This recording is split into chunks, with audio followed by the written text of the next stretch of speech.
جھوٹ ایک ایسا جرم ہے۔ علامہ ابن قیم رحمہ اللہ نے اپنی کتاب مفتاح الدار السعادہ میں اس واقعے کا ذکر کیا ہے۔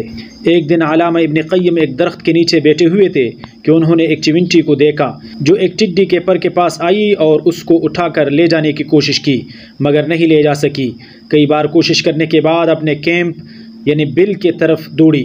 تھوڑی ہی دیر میں وہاں سے چیونٹیوں کی ایک فوج لے کر نمودار ہوئی اور ان کو لے کر اس جگہ آ گئی جہاں پر ملا تھا۔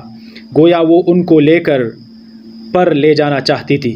چیونٹیوں کے اس جگہ پہنچنے سے پہلے ابن قیم نے وہ پر اٹھا لیا تو ان سب نے وہاں اس پر کو تلاش کیا مگر نہ ملنے پر سب مگر ایک چیونٹی وہیں رہی اور ڈھونڈنے لگی جو شاید وہی چیونٹی تھی۔ اس دوران ابن قیم نے وہ پر دوبارہ اسی جگہ رکھ دیا۔ جب کہ اس چیونٹی کو دوبارہ وہی پر مل گیا تو وہ ایک بار پھر دوڑ کر اپنی کیمپ میں چلی گئی اور پہلے کے مقابلے میں زیادہ دیر کے بعد پہلے کے مقابلے میں کچھ کم چیونٹیوں کو لے کر آ گئی۔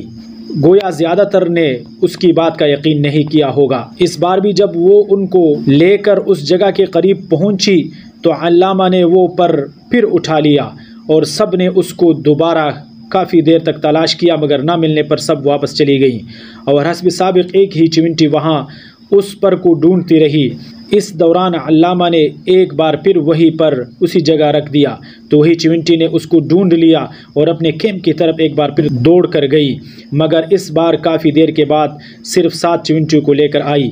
تب ابن قیم نے اس پر کو پھر اٹھا لیا اور چیونٹیوں نے کافی دیر تک پر کو تلاش کیا اور نہ ملنے پر غصے سے اسی چیونٹی پر حملہ آور ہوئیں اور اس چیونٹی کو ٹکڑے ٹکڑے کر کے رکھ دیا۔ گویا وہ جھوٹ بولنے پر اس سے ناراض ہو گئی تھی۔ تب ابن قیم نے وہ پر پھر ان چیونٹیوں کے درمیان رکھ دیا۔ جو ہی ان کو پر ملا سارے پھر اس مردہ چیونٹی کے پاس جمع ہو گئیں۔ گویا وہ سب افسردہ اور شرمندہ تھے کہ انہوں نے اس بے گناہ کو قتل کیا۔ ابن قیم کہتے ہیں کہ یہ سب دیکھ کر مجھے بہت افسوس ہوا اور میں نے جا کر یہ واقعہ ابو العباس ابن تیمیہ رحمہ اللہ کو بتایا۔ انہوں نے کہا اللہ تجھے معاف کرے، ایسا کیوں کیا؟ دوبارہ کبھی ایسا مت کرنا۔